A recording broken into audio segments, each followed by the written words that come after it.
43 anos. Ela é que é a esposa do Guto, mãe do João Pedro, de 24, da Ana Alice, de 22, da Ana Lívia, de 16 e do Davi, de 7. Boa noite, Kelly. Oi, Sheila, boa noite. Acertei todos os nomes de todos os filhos, as idades.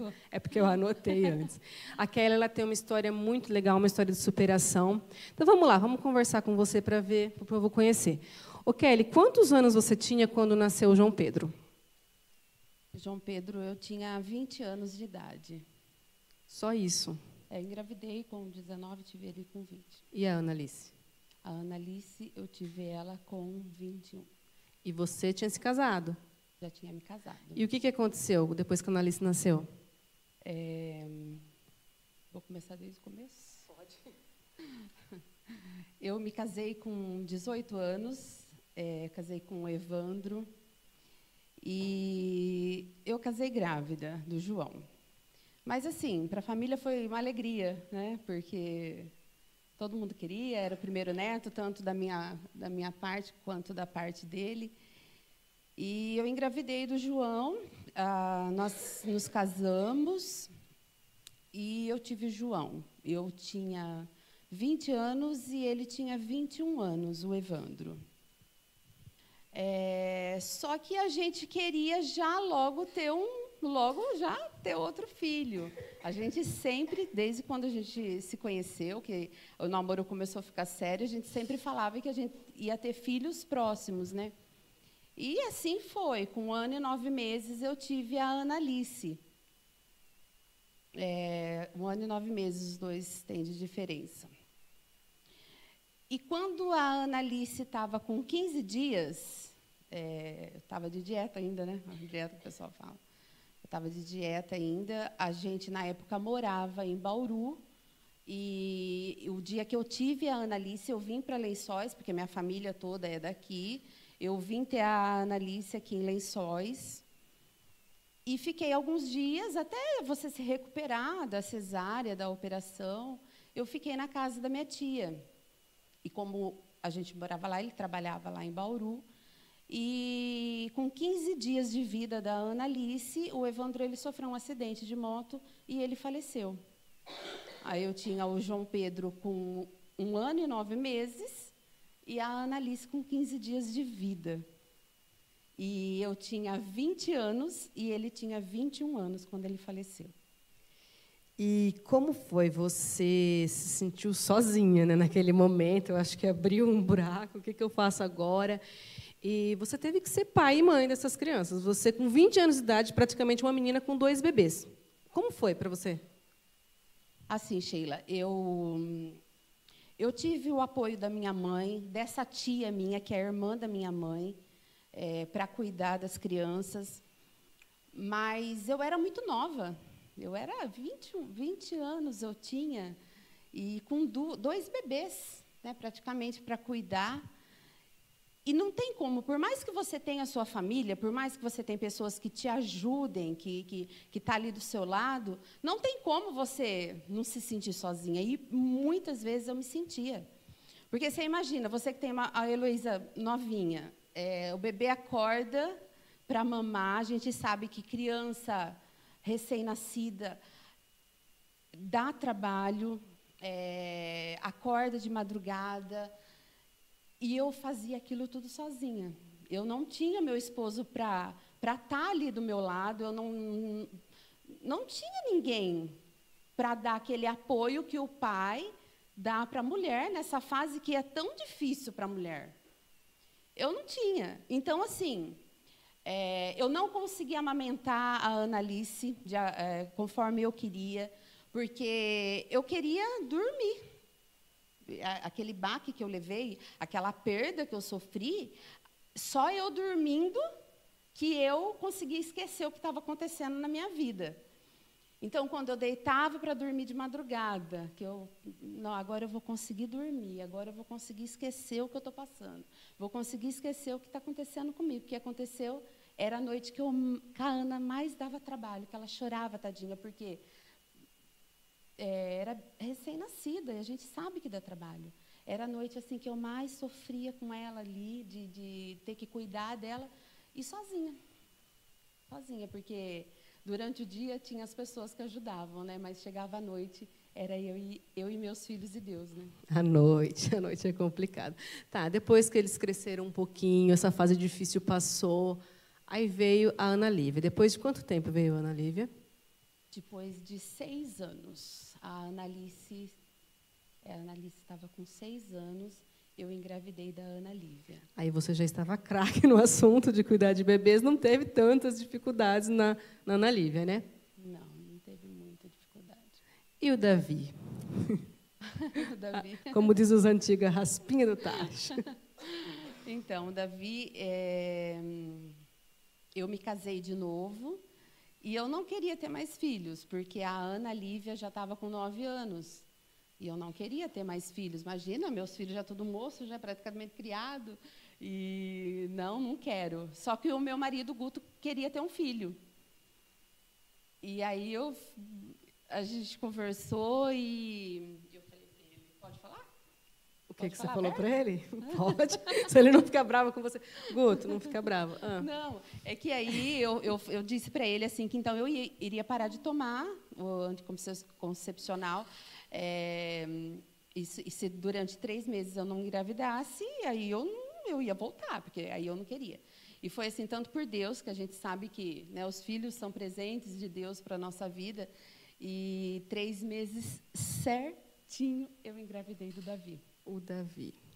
E encomenda. Então, assim, o Davi é uma alegria, né? A raspinha do tacho mesmo, é a criança de dentro de casa, porque estão tudo adulto, como ele diz mesmo, né? Estão tudo adulto em casa, então, assim, é a nossa alegria. E como é isso? Eu queria entender o cérebro de uma mãe que funciona dessa forma. Você tem filhos adultos, adolescente e criança. Como que você divide tudo isso? É complicado. É complicado, porque eu tenho, né, 2 adultos, né, já com a cabeça madura. Eu tenho uma adolescente, ela não gosta que eu falo que ela é adolescente, mas por conta da idade, a cabeça dela é bem madura, né? Você é adulta, Ana. Mas adolescente por conta da idade dela, e tem o Davi, uma criança. Então, é complicado por quê? Porque você tem que saber lidar com cada cabeça, né? E sou sozinha ainda, continuo sozinha para lidar com os 4. Então, um dia você olha para um, você vê, não está bem, não está legal, né? Aí você não sabe se vai te procurar para conversar. Aí você tem, às vezes, muitas das vezes você tem que adivinhar o que está acontecendo na cabeça, né? O Davi criança, mas não é porque não é criança, não deixa de ter os probleminhas deles, né? Que eles enfrentam também no dia a dia, e a gente tem que saber lidar, a gente tem que saber dar aquele rebolado, tem que ter um jogo de cintura e saber lidar com isso daí. Exatamente, isso que você falou é muito importante, depois a Raquel vai poder falar melhor, a respeito de você não minimizar o sofrimento da criança, né? Porque aquilo para ela é o fim, mas para você, né, o adulto fala, ai, bobagem, levanta daí, nem doeu. E aquilo, né, depois a gente conversa melhor, ela que entende bastante do assunto sobre criança, de você tentar entender, né, falar com ele nas palavras dele, e entender que ele está sofrendo naquele momento, independente se ele caiu e se machucou, ou se ele brigou com alguém, né? Isso é, que nem você falou, você tem adultos e as crianças, então você tem que estar ligado em cada fase, né? E é interessante porque cada um procura a gente de uma maneira diferente também, né? Os mais velhos, eu percebo que começa a rodear a gente, né? Começa a rodear, aí eu olho assim, o que foi? Aí já senta, aí eu já percebo que quer conversar comigo sobre algum assunto. Aí eu sento, falo, converso, a gente fala, a gente conversa. Eu e o João Pedro, a gente tem uma relação muito boa, por ele ser um homem, né? Ele não teve nenhuma figura paterna para ele se espelhar. Ele não teve essa pessoa que ele pudesse olhar e falar assim, não, eu posso colocar no lugar do meu pai, eu posso me espelhar nessa pessoa. O João Pedro não teve. Então, sempre, desde quando aconteceu isso comigo, essa fatalidade comigo, sempre foi eu e o João. E é até hoje, por isso que eu falo assim, que a ligação entre eu e o João é muito forte por conta disso. Sempre foi eu e ele. E aproveitando, né, que você está nessa inspiração, vou fazer uma pergunta. Tem alguma experiência que te marcou muito, que você gostaria de compartilhar como uma história de vida mesmo, para dar força para as pessoas que estão nos assistindo? Porque, às vezes, muitas mães estão passando por o que você passou, né? Casos piores, enfim, que a perca a gente sabe que não é fácil, né? O que você diria? Como apoio, como força, contar alguma história que aconteceu com você? Como que você conseguiu chegar até aqui hoje? Enfim, fique à vontade para falar. Teve vários momentos assim na minha vida e isso eu acredito assim que é normal até a gente passar por isso, de você achar assim que Deus não está nem do teu lado, né? Que Deus não está olhando o seu sofrimento, que Deus não está olhando para você. E teve um momento, Sheila, que na minha vida que eu estava passando, foi bem depois que aconteceu a morte do Evandro. Foi um momento muito difícil na minha vida também. Uma perda que eu sofri também, que mexeu muito com o meu emocional, abalou bastante a minha família, que eu falo assim, a minha família, eu e meus filhos. E eu achei que eu estava sozinha, que Deus tinha me abandonado mesmo. Porque eu falava assim para ele nas minhas orações, quando eu estava chorando, eu falava para ele, o Senhor já tirou uma pessoa de mim, e agora aconteceu de novo, e eu estou sozinha mais uma vez para criar meus filhos sozinha. Então, eu não aceitava aquilo. E a experiência que eu tenho para contar é que eu ouvi a voz de Deus. Só que eu não ouvi a voz de Deus assim, quando a gente ouve uma palavra, ou quando a gente sente no nosso coração que Deus está falando com a gente, eu ouvi a voz de Deus. E eu lembro que eu estava nessa luta, eu estava nessa batalha com Deus, brigando com Deus eu estava.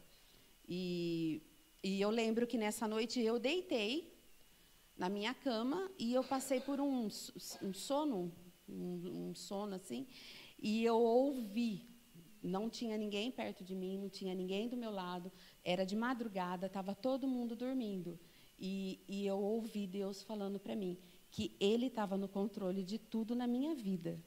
E quem estava cuidando de mim e dos meus filhos era Ele. Então, isso me marcou muito. Isso foi uma experiência que eu tive, e eu posso falar que eu ouvi a voz de Deus.